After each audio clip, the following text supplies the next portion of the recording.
अस्सलाम वालेकुम dear student, this is Wadood Khan और आज हम पढ़ेंगे क्लास 9 का एक पोएम है द डैफोडिल्स। ये बहुत ही प्यारा सा पोएम है, बहुत ही अच्छा सा पोएम है और most of the time exam में इसके बारे में एमसीक्यूज आते हैं, सवाल आते हैं, स्टैंडर्ड कम्प्रीहेंशन आता है। तो आज सारा कुछ हम इस पोएम के बारे में क्रिटिकली इसको डिस्कस करेंगे। पहले इसको पढ़ेंगे कि इसका इसका जो मतलब है वो समझेंगे, उसके बाद उसको क्रिटिकली एनालाइज करेंगे कि इस पोएम में शायर क्या कहने की कोशिश कर रहा है और इसमें एग्जाम में किस तरह के सवाल आते हैं। ओके, तो द डैफोडिल जो पोएम है ये एक्चुअली लिखा है विलियम वर्ड्सवर्थ ने। अब विलियम वर्ड्सवर्थ जो है ये एक पोएट है, शायर है, जो कि ब्रिटिश पोएट है और इसको हम कहते हैं रोमांटिक पोएट, क्योंकि मोस्ट ऑफ द टाइम जो विलियम वर्ड्सवर्थ है उसने नेचर के बारे में लिखा है और नेचर की खूबसूरती के बारे में लिखा है। इस पोएम को अगर हम देखते हैं द डैफोडिल्स, तो द डैफोडिल्स के टाइटल से आपको नजर आता है, तो ये डैफोडिल्स जो होते हैं ना एक किस्म के फूल होते हैं, ठीक है। तो इस पोएम में भी शायर जो है ना उन फूलों की खूबसूरती के बारे में लिखता है। अच्छा, अगर मैं थोड़ा सा बैकग्राउंड के बारे में बता दूं कि द डैफोडिल्स पोएम जो है वो शायर ने क्यों लिखा है, तो उसको हम इस तरह से एक्सप्लेन करते हैं कि एक दिन जो शायर था विलियम वर्ड्सवर्थ, वो चूँकि ब्रिटिश पोएट था, तो इंग्लैंड जो है ना एक बहुत ही खूबसूरत जगह है और वहाँ पे जो है ना बहुत ही खूबसूरत लैंडस्केप्स है, कंट्री साइड्स है, विलेजेस है, टाउन्स है। तो एक दिन वो लेक डिस्ट्रिक्ट,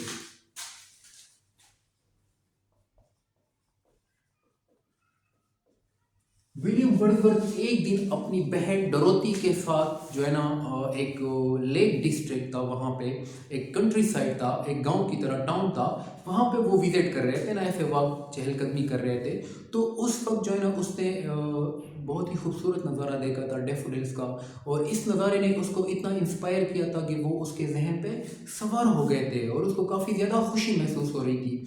तो शायर जो जब बाद में चला गया घर, ठीक है, तो उसने इसके बारे में पोएम लिखा और जितनी भी चीज़ें उसके दिमाग में थी और जो जो खुशी उसने महसूस की थी उस नज़ारे को देखकर, वो सारा कुछ उसने उस पोएम की सूरत में लिख दिया द डैफोडिल्स में। तो आइए पहले स्टेंजा को हम पढ़ते हैं कि उसने क्या क्या चीज़ें देखी थी उस लेक डिस्ट्रिक्ट में और उसने उन चीज़ों को कैसे एक्सप्रेस किया है और हमें क्या बताने की कोशिश कर रहे हैं। ओके, तो पहला स्टेंजा को हम डिस्कस करेंगे। पहला स्टेंजा है हमारे पास,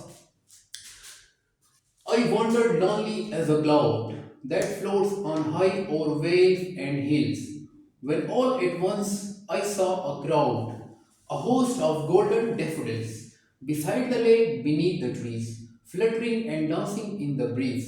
तो इस पहला स्टैंजा को जब आप पढ़ते हैं तो एक बात आपको समझ आनी चाहिए कि इसकी ये जो सेटिंग है इस पोएम की, यानी पहले स्टैंजा से आपको ये पता चल जाता है कि जो सेटिंग है कि ये पोएम का नज़ारा जो है वो कहाँ पे है। तो आपको डायरेक्टली समझ आ जाती है कि ये कोई ऐसी मतलब कि एक किस्म का जंगल है, या आप कह सकते हो कि एक ग्रीनरी है जहाँ पे पोएट क्या कर रहा है, उस नज़ारे को हमें बता रहा है। पहले पहले लाइन में अगर हम देखते हैं, शायर कहता है I wandered lonely as a cloud, ठीक है।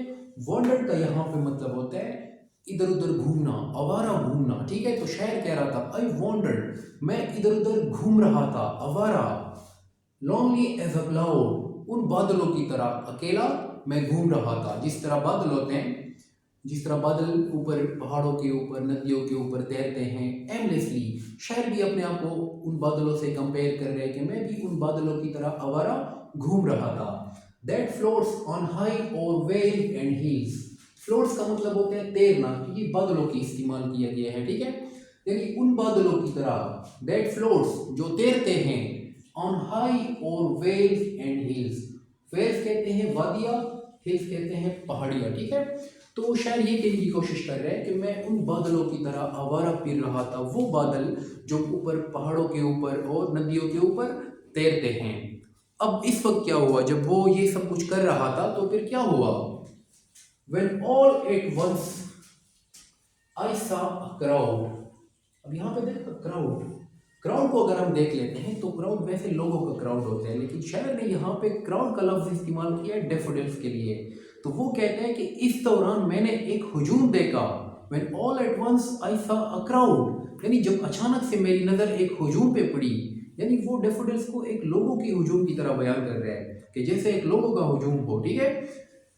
A host of golden daffodils, यानी गोल्डन जो होते हैं ना जिसको आप गोल्डन कलर कह सकते हो, ठीक है। तो डेफोडिल जो होते हैं ना वो गोल्डन कलर के होते हैं। तो शायर कहते हैं कि जब मैं अचानक ऐसे घूम रहा था, फिर रहा था बादलों की तरह, तो उस दौरान मेरी जो नज़र है वो पड़ी एक बड़ी सी तादाद पे, झुंड था। होस्ट कहते हैं एक झुंड, ठीक है, यानी एक ग्रुप ऑफ डेफोडिल्स जो होते हैं जहाँ पे बहुत सारे डेफोडिल्स हो। तो शायर कहता है कि मैंने जो है ना अचानक से मेरी नज़र जो थी वो डेफोडिल्स पे पड़ी। Beside the lake, beneath the trees. अच्छा, और वो डेफोडिल्स कहाँ पे थे? बिसाइड द लेक, झील के किनारे पर थे। बीनीथ द ट्रीज, दरख्तों के नीचे। यहाँ पे वो सेटिंग भी बता रहे हैं ना कि वो जो मंजर है वो किस तरह का मंजर है। आप जरा सोचिए ना, वो हमें एक खूबसूरत किस्म का मंजर बता रहा है कि वो जो डेफोडिल्स थे वो झील के किनारे पर थे और दरख्तों के नीचे थे। Fluttering and dancing in the breeze. Fluttering का मतलब होता है फड़फड़ाना, एंड डांसिंग, डांसिंग का मतलब होता है नाचना। इन द ब्रीज, ब्रीज कहते हैं जो सुबह की जो ठंडी हवा होती है या बाद नसीम होती है जिसको हम कहते हैं, यानी जो खुशगवार हवा होती है। यानी कि वो जो डेफोडिल्स थे वो खुशगवार हवा में जब हवा उन पे लग रही थी तो वो बड़बड़ा रहे थे और नाच रहे थे।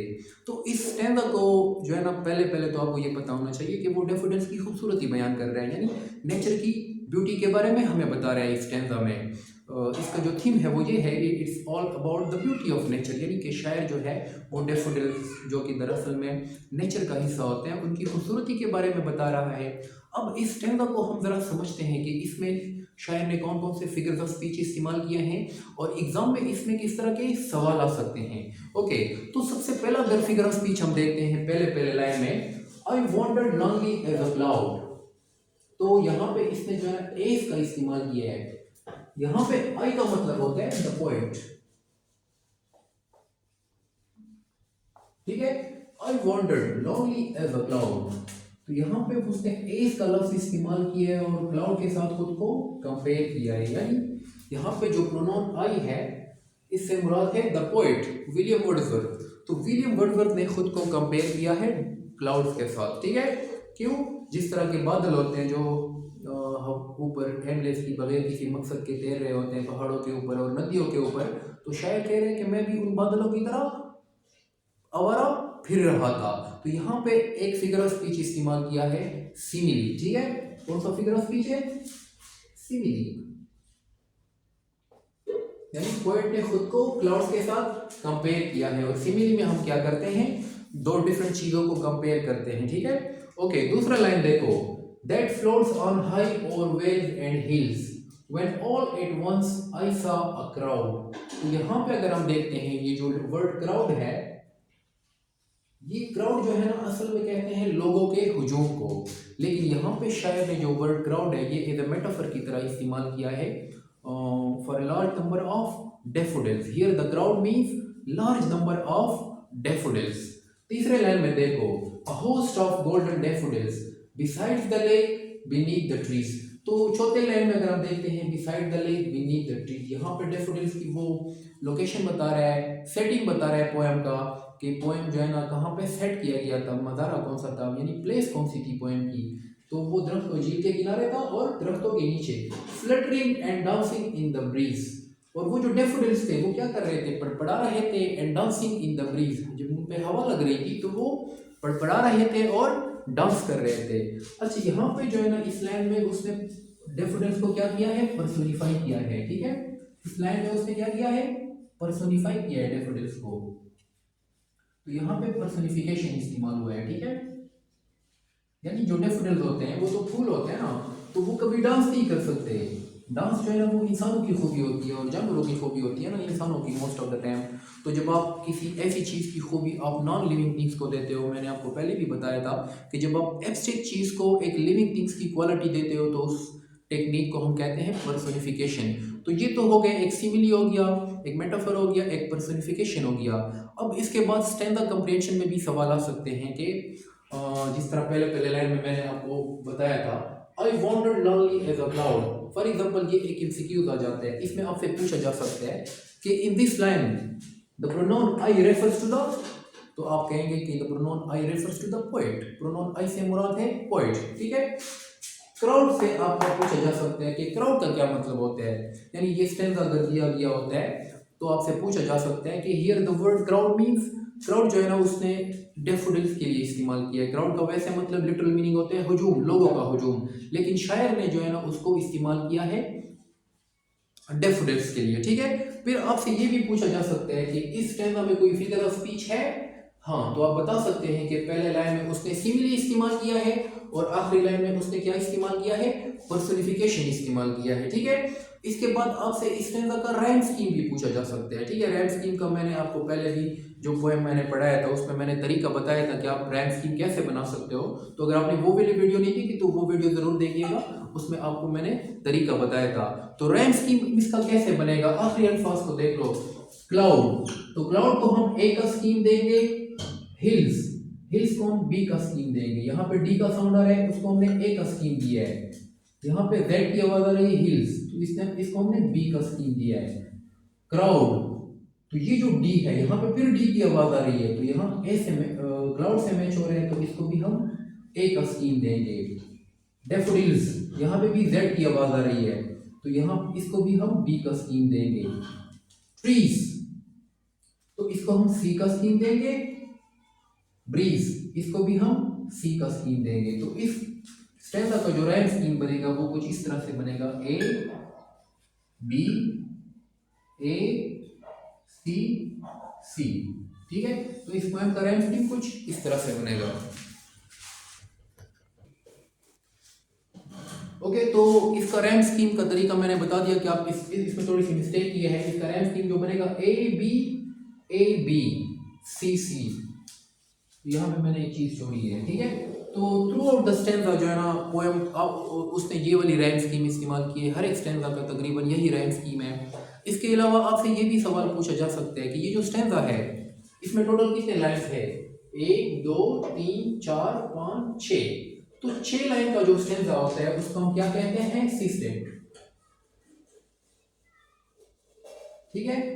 द डेफोडिल में जो है ना उस पहला स्टैंजा के जो है ना हमारे पास 4 लाइन होते हैं और 6 लाइन होते हैं और 6 लाइन का जो स्टैंजा होता है उसको हम कहते हैं सिस्टेट, जबकि 4 लाइन के स्टैंजा को हम कहते हैं क्वाट्रेंस, ठीक है।